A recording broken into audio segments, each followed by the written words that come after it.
با سلام و درود بیننده عزیز، برنامه تحلیلی و خبری اخباری آزادی تقدیم شما می‌گردد.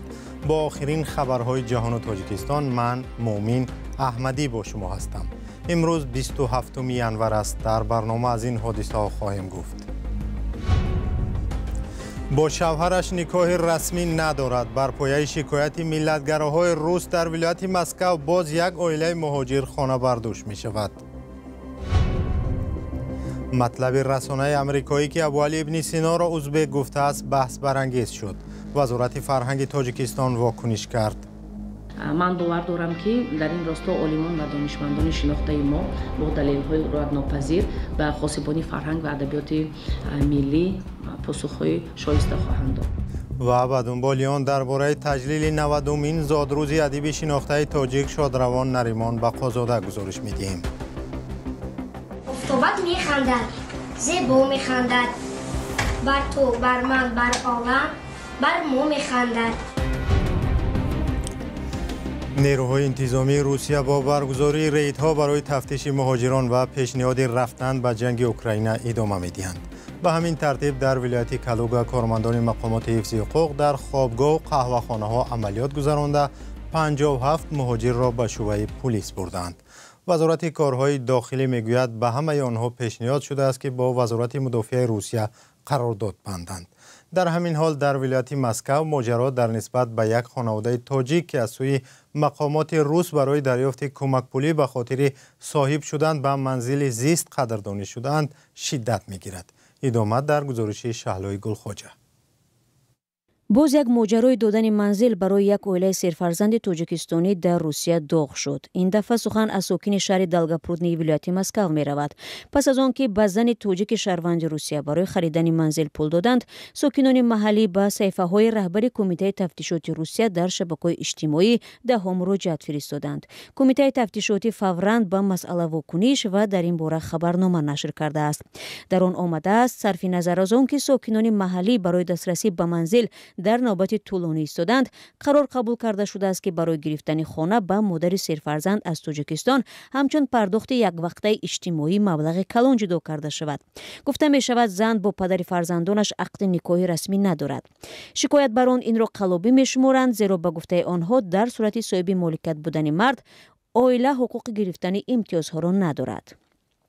با این عائله تاجیکان اولین شده توجه را مؤلفان کانال ملتگرایان با نام روسکی یوریستی و حقوقشناسان روس جلب کردند. چند هفته پیش نمایندگان این جنبش نوشته بودند که مقامات به یک زن شهروند روسیه که از تاجیکستان است شهادتنامه را با مبلغ تقریبا 4 میلیون روبل تقدیم کردند. این گروه حقوقدانهای ملتگرا که خود را زد ادوکات ها مینامد ادعا دارد که وی قصدا نام پدر فرزندانش را در حجت ذکر نکرده است تا برای دریافت امتیاز برای خرید منزل حق پیدا کند. هرچند برای تقویت این حرفها حقوقشناسان روسیه یگان دلیل نآوردند. همین گونه یک حالت دیگر در ولایت مسکو در هفته گذشته با حبس مادر 7 فرزند انجام یافت. با تخمین سمد و ماموریت میتیشی برای دسترسی به منزل شهادتنامه دادن 24 میلیون روبل کمک پولی را سپاریده بودند.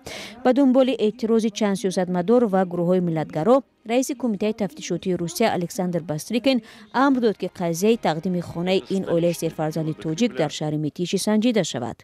آخر هفته گذشته این زنی حامله‌دار را با اتهام قلابی به بازداشتگاه بردند. کمیته تفتیشات گفت که گمانبر شده درآمد شوهرش را کم نشان داده، این چنین از دفترچه خانه اقتباسی نادرست پیشنهاد کرده است. وی را تا 10 سال زندان و جریمه انتظار است. کمیته تفتیشات میتیشه در خبرنامه‌اش گفته است در دایره تفتیشات گفتگو و پرسش‌ها انجام شده، حجت‌ها و تلفن‌های موبیلی گرانبها مصادره کردند که وضع کم درآمد و نیازمندی عائله را زیر سوال میبرد. در واکنش به چنین حالت برخی حامیان حقوق مهاجران مشورت میدهند که شهروندان تاجیکستان و دیگر کشورهای آسیای مرکزی حد اکثر تلاش کنند از سفر و زندگی در روسیه خودداری نمایند.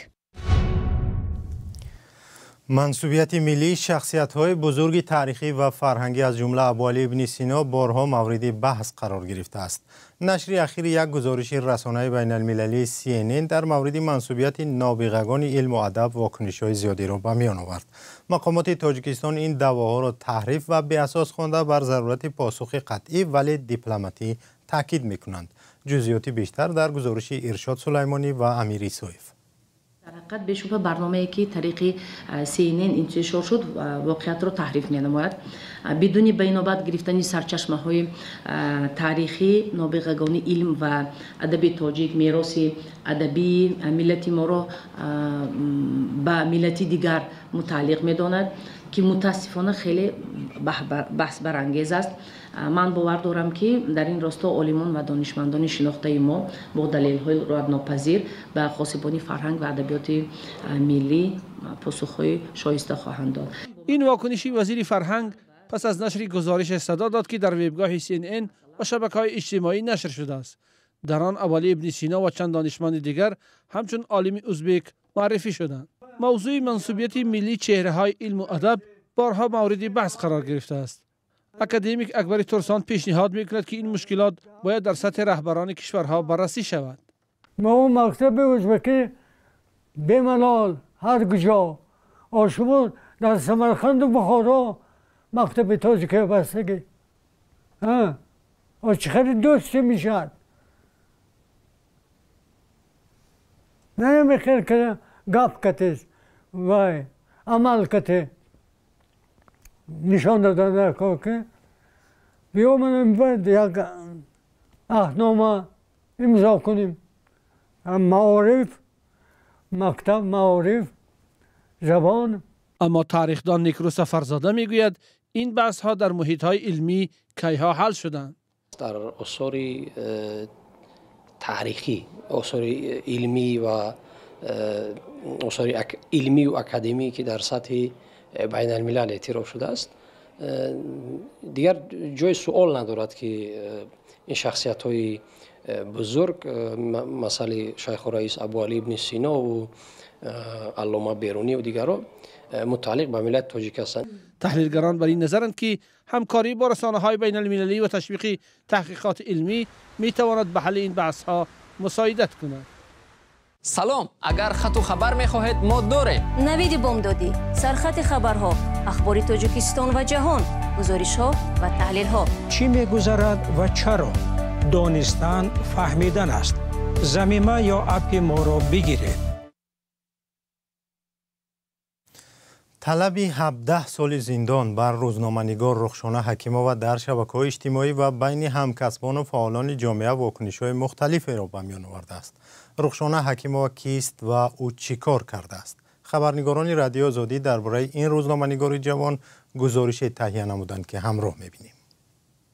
رخشانه حکیمova بیش از 10 سال در رسانه‌های گوناگون و سازمان‌های خبرنگاری کار کرده است. او را یک شخص صادق به کسبش می‌شناسند. من او را در این سالها همچون یک شخصی که به ژورنالیستیک صداقت داشت میشناسم و پیش نظر خود ما و روز به روز ملکه ژورنالیستی خودش را صیقل میداد و حداقل امکان کوشش میکرد که در چارچوبه استانداردهای بین المللی ژورنالیستیک فعالیت کند. با چند رسانه بین المللی نیز همکاری داشت. رخشانه حکیمova 31 ساله و ختم کرده بخش روزنامه‌نگاری دانشگاه ملی تاجیکستان است. او سال 2013 هم کارش را در مرکز تحقیقات ژورنالیستی آغاز کرد. رخشانه رو از دوره استودنتیش من میشناسم. او علاقه از کورسی نمیدونم 2 بود یا 3 بود.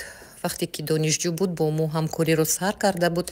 در چندین ترینینگ و آموزش هایی که ما داشتیم و اشتراک کرده بود با ما همکاری داشت و بسیارتر در موضوعهای اجتماعی مقاله می نوشت، در باره حقوق های زن ها، در باره تندرستی، همه خیلی موضوع ها پیگیری می کرد. در باره رخشانه من فقط سخنهای نیک را گفته می توانم. یک دختری خندان روی پاک وجدان و یگان غرض ندارد. حکیمova در نشریه های سمک، فرج، جوانان تاجیکستان نیز کار کرده. مطالب تحلیلی او در سامانه های کبر ازیا و فکت چک تی جی نیز نشر شدند. در شورای واسطه های اخبار عامه تاجیکستان به حیث یاور دبیر کل کار کرده است. 3 سال در انجمن ملی رسانه‌های مستقلی تاجیکستان فعالیت داشت. حالا برای نگاه بینی کودکانش در رخصتی قرار دارد. حکیمووا صاحب 2 فرزند است. کودک کلانیش 2.5 ساله و خردیش 8 ماهه. درباره رخشانه من یگان حرفی بد از هیچ همکارش یا از یگان ژورنالیست نشنیدم. امیدوارم که سود کودکی خرد داشتنی رخشانه مادر بودنش به نظر میگیرد و حکمش را سبک میکند. رخشانه حکیمووا برنده جایزه های ژورنالیستی به نام واحد اسراری، کمیته جوانان و ورزش، ائتلاف بانوان ژورنالیستی تاجیکستان و مدیا آلیانس تاجیکستان می باشد. مقامات او را در دایره پرونده معروف به تبدلات به خیانت به دولت گمانبر می دانند. پرونده جنایی که علیه رخشانه پس درهای پوشیده می‌گذرد بسیار سوالهای جدی را جهت اساسناک و عادلانه بودن آن به میان می‌آورد. به دلیل آنکه پرونده مهر مخفی دارد، نه رخشانه و نه وکیل دفاعش نمی‌توانند آشکارا بگویند که به کدام جرم او را گناهکار می‌حسابند. این البته بی‌اعتمادی جامعه را به این مرافعه دادگاهی به وجود می‌آورد. مقامات باید از تعقیب رخشانه دست کشد، مهر مخفی را از این پرونده بردارند و امکانیت دهند که او آزادانه و آشکارا خودش را محافظت کند. یک منبع نزدیک به تفتیشات پرونده رخشانه حکیمووا را به پرسش در مورد نفوذ چین در تاجیکستان ربط داد. او گفت که بعضی از چهره‌های بازداشت شده از جمله سید جعفر عثمانزاده و شاکرجان حکیموف در آن پرسش نظر دادند. رخشانه و وکیل مدافعش برای شرح مسئله دسترس نیستند.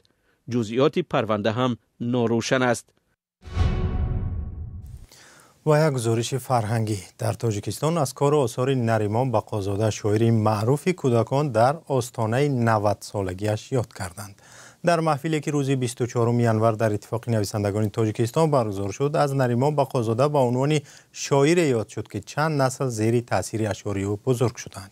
در این نشست گفته شد که نریمان بقازاده در رشد ادبیات بچگانه سهمی بزرگ دارد. همکارم طاهری سفر در این باره گزارش دارند.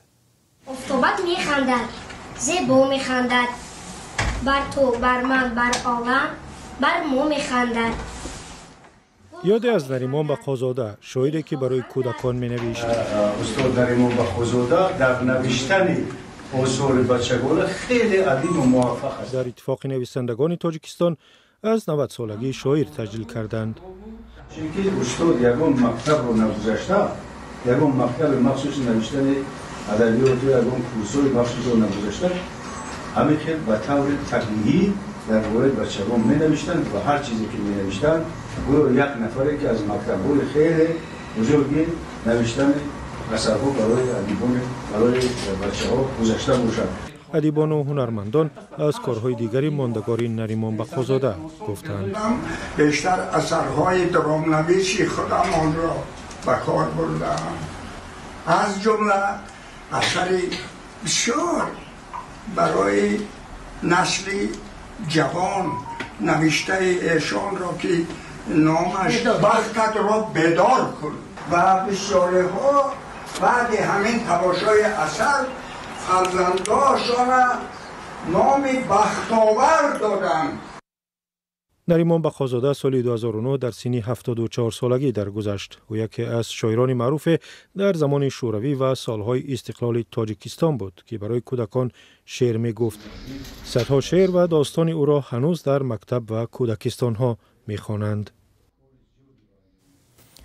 سپاس که ما را همراهی کردید. خبر گزارش‌های بیشتر را شما از سامانه آزادی.org و صفحه‌های رادیو آزادی در تلگرام و اینستاگرام، یوتیوب و تیک تاک و ایکس و ادنکلسنیکی پیدا کنید. تا برنامه‌های دیگر، خدا نگهدار شما.